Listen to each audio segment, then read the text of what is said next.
মৈত্রের বিরুদ্ধে চিঠি। সূত্রের খবর, মমতা বন্দ্যোপাধ্যায়কে চিঠি নদিয়ার 6 তৃণমূল বিধায়কের। চিঠি লিখলেন উজ্জ্বল বিশ্বাস, রুকবানুর রহমান, কল্লোল খানরা। চিঠি লিখেছেন কালীগঞ্জ, করিমপুর, পলাশীপাড়ার বিধায়করাও।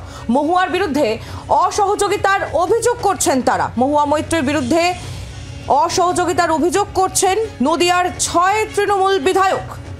মমতা বন্দ্যোপাধ্যায়কে চিঠি লিখেছেন তারা। তৃণমূল সাংসদ মহুয়া মৈত্রের বিরুদ্ধে চিঠিতে অভিযোগ জানান 6 তৃণমূল বিধায়ক। ঠিক কি বলা হয়েছে, কি ঠিক অভিযোগ আমরা জানবো। প্রবীর চক্রবর্তী রয়েছেন আমাদের সঙ্গে টেলিফোনের প্রতিনিধি। প্রবীর, সাংসদ মহুয়া মৈত্রের বিরুদ্ধে তৃণমূলের 6 বিধায়কের অভিযোগকে কেন্দ্র করে চিঠি মুখ্যমন্ত্রী তথা তৃণমূল সুপ্রিমো মমতা বন্দ্যোপাধ্যায়ের কাছে গিয়েছে। কি বলা হয়েছে চিঠিতে, কি উল্লেখ রয়েছে? দেখো, নদিয়ার 6 জন বিধায়ক, সাংসদ তথা জেলার সাংগঠনিক সভাপতি মহুয়া মৈত্র, তার বিরুদ্ধে তারা অভিযোগ করেছেন, একাধিক অভিযোগ, যে তাদেরকে না জানিয়ে দল যেভাবে চলছে তো এইভাবে দল করা সম্ভব নয়।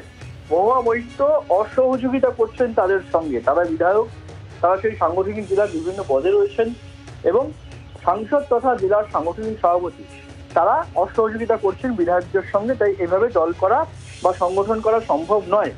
এই মর্মে যেটা জানা যাচ্ছে, সূত্রের খবর, তৃণমূল নেত্রী তথা মুখ্যমন্ত্রীকে চিঠি দিয়েছেন নদিয়ার 6 জন বিধায়ক, উজ্জ্বল বিশ্বাস, রুকবানুর রহমান, নাসিরউদ্দিন আহমেদ, বিমলেন্দ্র সিংহ রায়, মানিক ভট্টাচার্য। এই 6 জন বিধায়ক মহুয়া মৈত্রের বিরুদ্ধে বা সরাসরি চিঠি দিয়েছেন দলনেত্রী মমতা বন্দ্যোপাধ্যায়কে। একাধিক অভিযোগ রয়েছে, সাংগঠনিক কাজকর্ম তাদেরকে না জানানো, তাদেরকে ইনফর্ম না করা, এবং মহুয়া মৈত্র, তিনি জেলার সাংগঠনিক সভাপতি, তিনি অসহযোগিতা করছেন বিধায়কদের সঙ্গে বা সংগঠনের বিভিন্ন ক্ষেত্রে। এই মর্মে একেবারে সরাসরি সাংসদ মহুয়া মৈত্রের বিরুদ্ধে চিঠি দিলেন তৃণমূল কংগ্রেসের 6 বিধায়ক। প্রবীর, ধন্যবাদ। প্রবীর চক্রবর্তী আমাদের প্রতিনিধি ছিলেন আমাদের সঙ্গে। বাংলার আওয়াজ, বাঙালির আবেগ, জি 24 ঘন্টা।